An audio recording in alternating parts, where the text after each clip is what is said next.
Bonjour et bienvenue à toutes et à tous dans ce Rookscast numéro 19. Aujourd'hui, comme vous l'avez lu, on va parler café et thé, puisque ce sont deux boissons qui rythment le quotidien de deux ou trois personnes à travers le monde.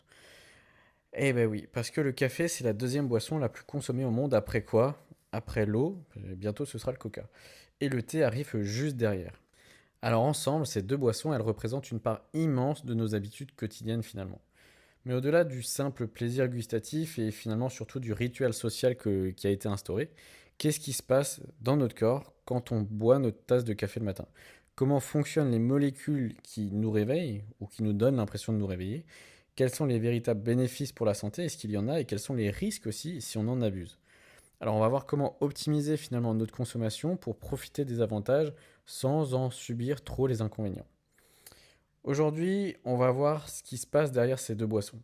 Comment la caféine et la théine agissent dans le cerveau, pourquoi elles nous tiennent éveillés, quels sont les effets sur notre santé à court et long terme, et comment donc les consommer de façon optimale.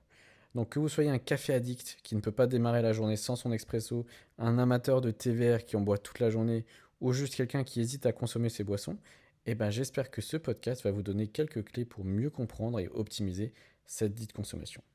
Ok, on commence avec un petit peu d'historique. Le café, d'où ça vient finalement? Mais effectivement, ça vient des grains de caféier, un arbuste qui vient d'Éthiopie. Et la légende, elle raconte qu'un berger éthiopien a découvert le café en observant ses chèvres devenir particulièrement énergiques après avoir mangé les baies d'un certain arbuste. Et bon, que l'histoire soit vraie ou non, on s'en fiche finalement. Le café, il est consommé depuis un petit moment, donc depuis au moins 15 siècles. Et il existe deux variétés, l'arabica, donc c'est à peu près 70% de la consommation mondiale, qui est plus doux, plus aromatique, et le robusta, qui concerne 30% donc, qui est plus fort et amer, et qui contient environ deux fois plus de caféine. Mais le café contient autre chose que de la caféine. On y trouve aussi des antioxydants, des polyphénols dont on a déjà parlé dans certains podcasts précédemment, des vitamines B, du magnésium, du potassium et des centaines de composés aromatiques forcément qui vont lui donner son goût. Et pour le thé, ben, les feuilles proviennent du théier Camellia sinensis qui est originaire de Chine. Et son histoire elle est encore plus ancienne que celle du café puisqu'elle remonte à plus de 5000 piges. Tous les types de thé, que ce soit le vert, le noir, le blanc, le oolong, proviennent de la même plante. C'est juste le processus de transformation après la récolte qui va créer des différences. Le thé vert, il n'est pas fermenté, donc pas oxydé, et il conserve donc le plus d'antioxydants. Le thé noir, lui, il est complètement oxydé, ce qui lui donne sa couleur sombre et son goût plus prononcé. Le thé blanc, c'est le moins transformé, lui, il est fait à partir des jeunes pousses, et le thé oolong, il est semi-oxydé entre le vert et le noir. Tout comme le café contient la caféine, le thé contient de la théine, qui est chimiquement identique à la caféine, il faut le dire. Mais aussi des catéchines, qui sont des puissants antioxydants, de la L-théanine, un acide aminé aux effets calmants. Bon, peu importe pour les noms, retenez juste les effets que ça va avoir. On a aussi des polyphénols et des vitamines, tout comme pour le café. Un petit détail important, c'est que la théine et la caféine sont, comme on l'a dit, exactement les mêmes molécules chimiquement. On utilise simplement des noms différents en fonction de la source de provenance. Et cependant, comme on va le voir, leurs effets peuvent sembler différents en raison des autres composés qui sont présents dans chaque boisson. On va juste amener quelques chiffres pour la caféine, histoire de vous donner des repères. Donc un expresso, c'est 40 à 80 mg de caféine. Un café filtre, ce sera 80 à 120 mg. Un thé noir, ce sera 40 à 70 mg toujours. Un thé vert, ce sera entre 20 et 45 mg. Un thé blanc, 15 à 30 mg. Une canette de coca, pour que vous ayez un repère, c'est 30 à 40 mg. Et une boisson énergisante, dont on taira le nom, c'est entre 80 et 150 mg. On pose juste ça là, surtout pour le Red Bull. Ces chiffres varient énormément aussi en fonction de la préparation, du temps d'infusion, de la variété, mais ça peut vous donner à peu près une fourchette. Maintenant, on va voir comment fonctionne la caféine et la théine. On va entrer dans le vif du sujet, dans ce qui vous intéresse, qu'est-ce qui se passe dans le cerveau quand vous buvez du thé ou du café. Alors pour comprendre comment fonctionne la caféine, il faut d'abord qu'on parle de l'adénosine. L'adénosine, c'est une molécule que notre cerveau produit naturellement tout au long de la journée.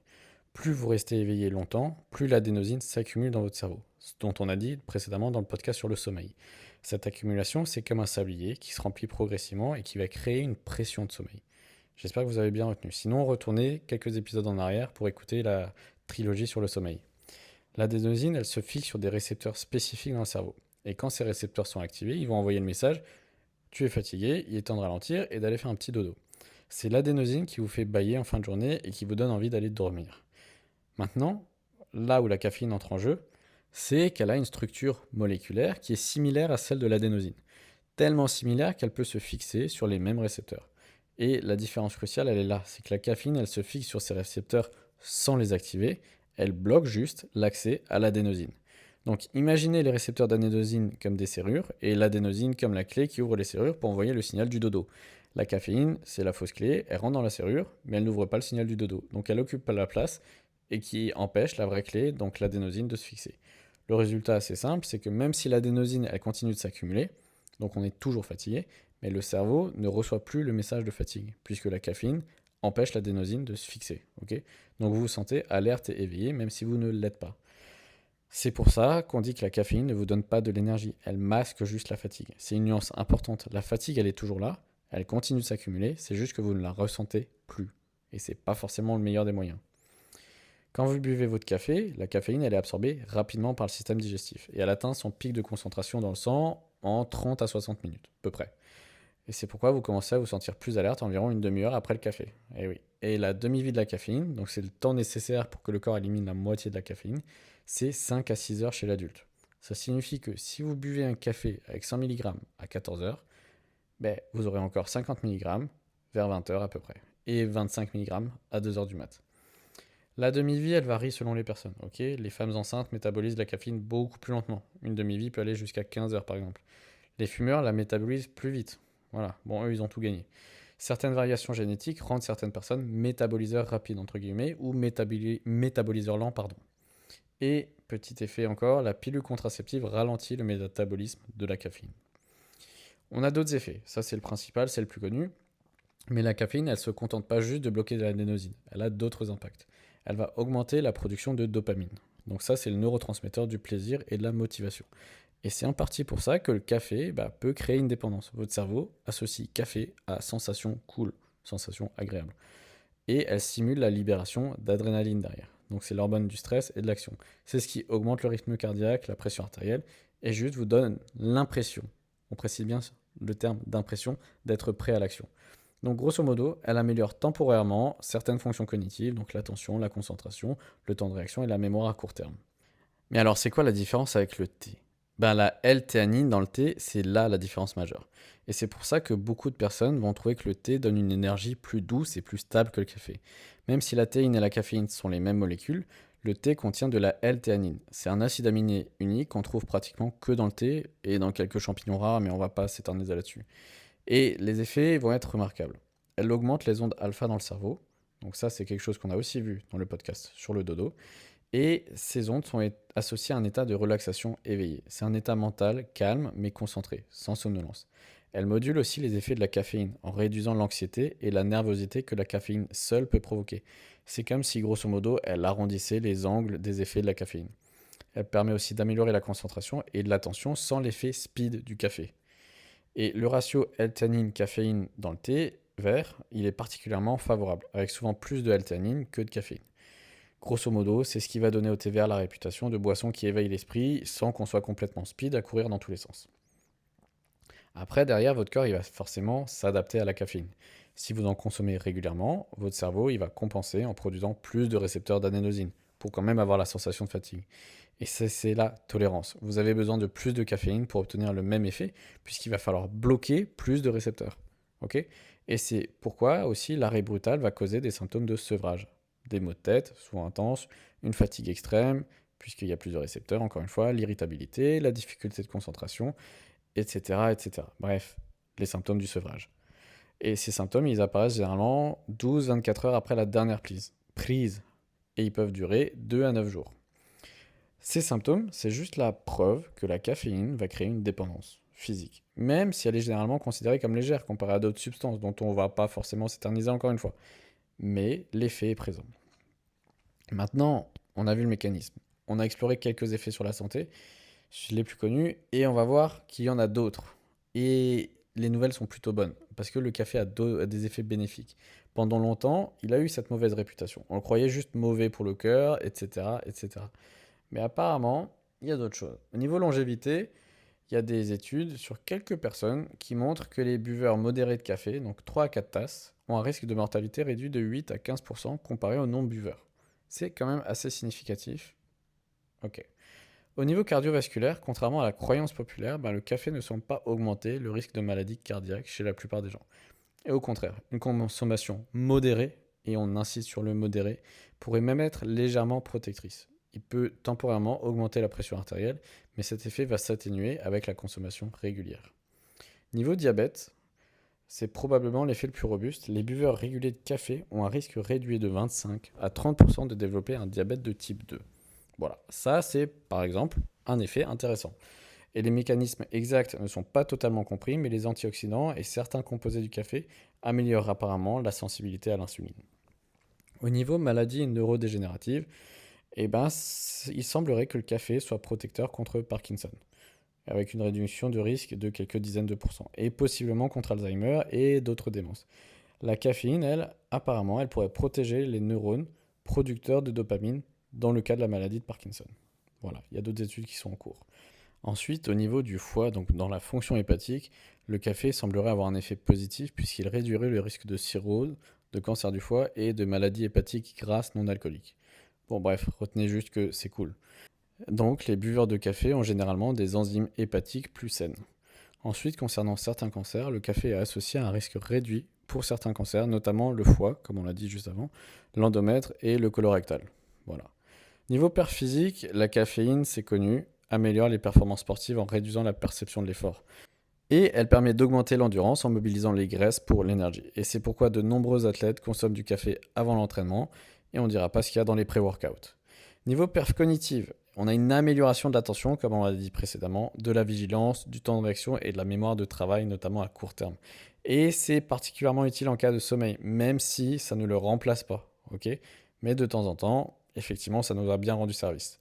Niveau humeur, la conso de café, elle est associée à un risque réduit de dépression et de suicide. Bon voilà, ça c'était pour perdre quelques auditeurs. La caféine et les antioxydants pourraient avoir des effets neuroprotecteurs et améliorer l'humeur. Voilà pour le petit tour au niveau du café. Maintenant, on va passer au thé, comme vous vous en doutez. Lui, et on va surtout parler du thé vert, qui est considéré depuis des millénaires en Asie comme une boisson santé. Et la science moderne, encore une fois, va confirmer ce que nos ancêtres savaient déjà. Il y a, comme on l'a dit, des antioxydants puissants. Le thé vert, il est exceptionnellement riche en catéchine, notamment en EGCG. Bref, je ne vais pas vous donner le nom parce qu'il est un peu trop long. C'est un antioxydant relativement puissant. Et ces composés combattent les radicaux libres, qui eux sont responsables effectivement de tout ce qui est oxydation. Ils permettent donc de réduire l'inflammation et de protéger nos petites cellules. Niveau cardiovasculaire, les buveurs réguliers de thé ont un risque réduit de maladies cardiaques et d'AVC. Voilà, ça sert de temps en temps. Le thé améliore la fonction des vaisseaux sanguins et il réduit le cholestérol LDL, donc le mauvais cholestérol, entre guillemets. On peut légèrement aussi baisser la pression artérielle. Pour ce qui concerne la gestion du poids, les mêmes catéchines du thé combinées à la caféine, donc la théine aussi, peuvent légèrement augmenter le métabolisme et favoriser la combustion des graisses. L'effet, il est modeste, mais il est réel, surtout si c'est combiné à un exercice physique et forcément une bonne alimentation à côté. Pour le diabète de type 2, tout comme pour le café, le thé, et encore une fois surtout le thé vert, vont améliorer la sensibilité à l'insuline et réduire le risque de diabète. Pour tout ce qui est cérébral, voilà, la combinaison de la caféine et de la L-théanine, dont on a aussi parlé précédemment, vont améliorer les fonctions cognitives de manière unique. Donc avoir une attention plus soutenue, avoir un traitement de l'information plus sympa et calme mental simultanément. Le thé pourrait être protecteur contre le déclin cognitif et quelques démences. Bon, grosso modo, c'est un peu comme le café.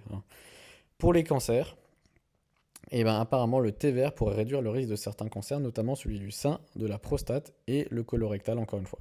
Et donc, les catéchines auraient des propriétés anti-cancer en labo, mais les preuves sur les humains, c'est pas encore ça. Niveau santé dentaire, le thé contient des composés antibactériens et du fluor naturel qui peuvent protéger contre les caries et améliorer la santé bucco-dentaire, mais ça ne vous empêche pas de vous brosser les dents, surtout pour enlever les résidus du thé après l'avoir bu. Niveau longévité, comme pour le café, les études montrent que les buveurs réguliers de thé vivent un petit peu plus longtemps. Maintenant, les antioxydants. On en a parlé juste au-dessus. Tant le café et le thé sont parmi les plus grandes sources d'antioxydants dans l'alimentation occidentale. Ironiquement, pour beaucoup de gens, ces boissons apportent plus d'antioxydants que tous les fruits et les légumes combinés, ce qui en dit long sur notre alimentation. Clairement, au niveau occidental, on n'est vraiment pas les meilleurs. Les antioxydants combattent le stress oxydatif. Donc ça, c'est un processus où les molécules instables, donc les radicaux libres, endommagent vos cellules, ce qui contribue au vieillissement et aux maladies chroniques qu'on connaît. C'est un des mécanismes par lequel ces boissons protègent votre santé. Alors, petite note importante, ces bénéfices concernent une consommation modérée, entre 3 et 5 tasses par jour pour le café, 3 et 6 pour le thé, chez des adultes en bonne santé. C'est pas une raison pour commencer à boire du café si vous n'en buvez pas, et certainement pas une raison d'en boire des quantités excessives. Ok. Alors maintenant, on va voir tout ce qui est risque et inconvénients. Parce que c'est pas des petites boissons miracles les deux, hein. Il y a toujours des petits défauts. Et une consommation excessive ou un mauvais timing peut avoir quelques effets négatifs. On va commencer par le café. Primo, les troubles du sommeil. C'est probablement le problème le plus courant et le plus sous-estimé. Même si vous arrivez à vous endormir après un café du soir, la caféine, elle réduit la qualité de votre sommeil. Et particulièrement du sommeil profond. Comme on l'a vu, la caféine, elle a une demi-vie de 5-6 heures. Donc un café à 16 heures peut encore affecter votre dodo à minuit. Ensuite, niveau anxiété, nervosité, à forte dose, la caféine va augmenter l'anxiété et provoquer des tremblements, de l'agitation, voire même des palpitations. Les personnes naturellement anxieuses sont particulièrement sensibles à cet aspect-là. Ensuite, niveau digestif, le café il stimule la production d'acide gastrique, ce qui risque d'aggraver les reflux gastro-œsophagiens ou les ulcères. Voilà.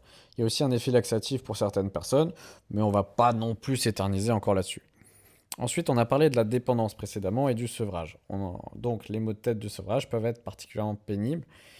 Donc, c'est peut-être le moment de vous dire qu'il va falloir calmer sur la 8e tasse de l'après-midi. Ok. Ensuite, on a une augmentation temporaire de la pression artérielle. Et chez les personnes qui ne sont pas habituées ou qui y sont sensibles, la caféine peut augmenter cette pression. Et cet effet s'atténue avec la consommation régulière, mais les personnes hypertendues devraient être un petit peu prudentes par rapport à cet aspect. Ensuite, on a aussi quelques interactions médicamenteuses. La caféine, elle peut interagir avec certains médicaments comme des antibiotiques, des antidépresseurs ou certains médicaments pour l'asthme, et tutti quanti.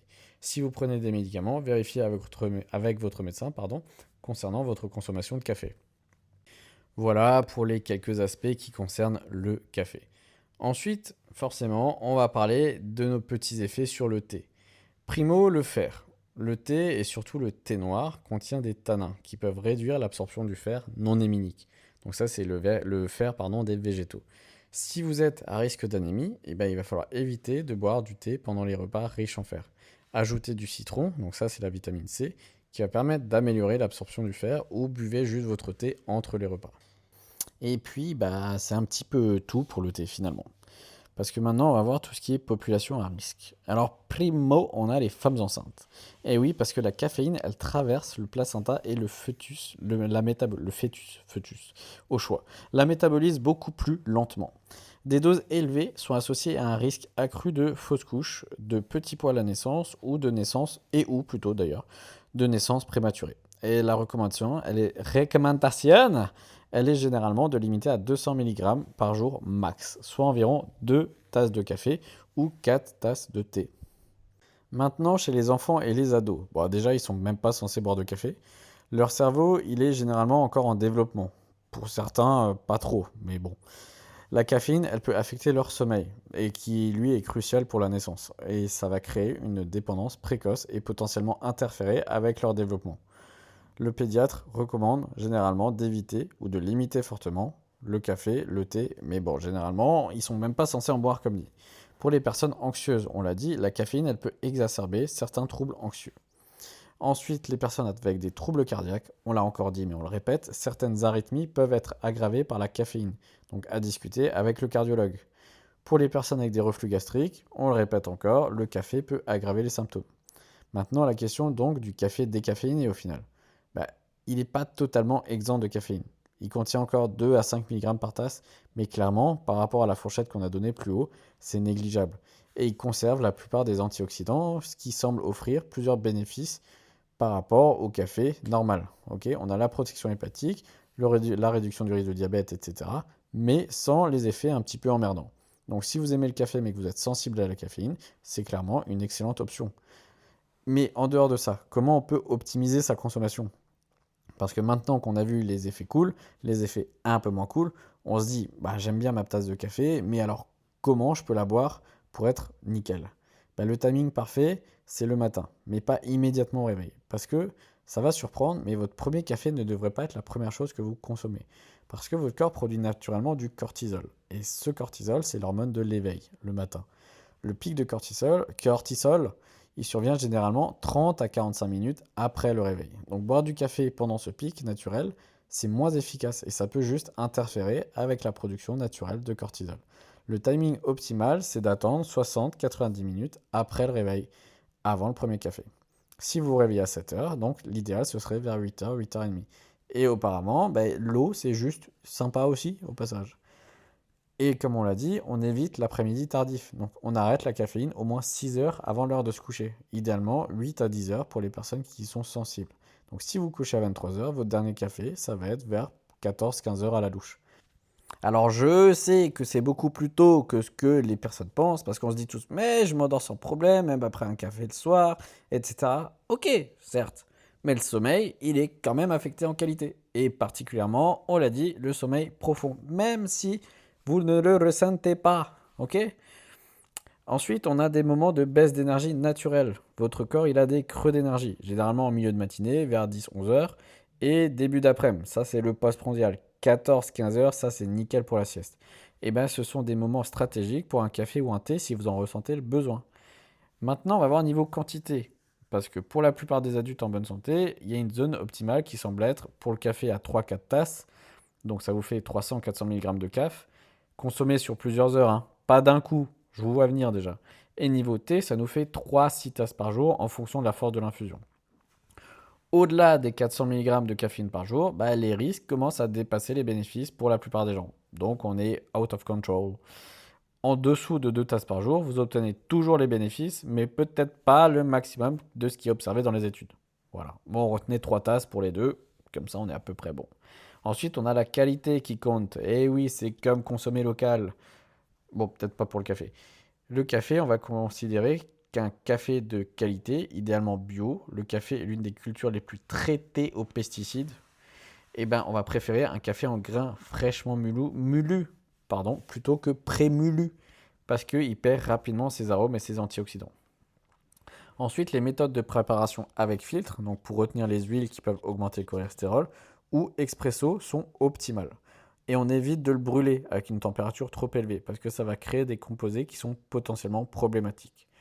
Pour le thé, on privilégie le thé en feuille plutôt que le thé en sachet de qualité médiocre dégueulasse. Là, le Lipton, on le laisse de côté.